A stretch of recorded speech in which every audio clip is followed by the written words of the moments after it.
All right, Jen St. Dennis back with us from Business in Vancouver, and interesting poll you've got to tell us about. Yeah, that's right. This is a poll from the Asia Pacific Foundation. They do this poll every year, kind of gauging how Canadians feel about Asian countries. This year they focused on foreign direct investments.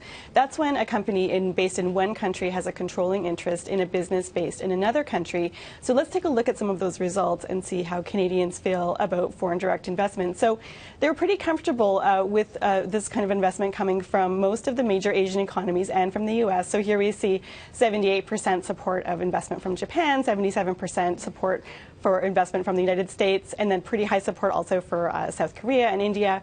But that number does really drop for China, just 42%, and 49% of the poll respondents said that they outright oppose foreign direct investment from China.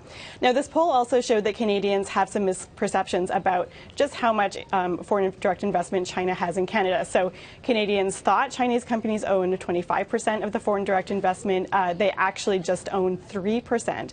And the Asia Pacific Foundation says that this misperception may come from, just the fact that China is fairly new to Canada in this area, but it has been growing a lot in recent years, and there's been a lot of, attention in the media over things like the taking over Nexen from CNOOC, the Chinese state-owned company.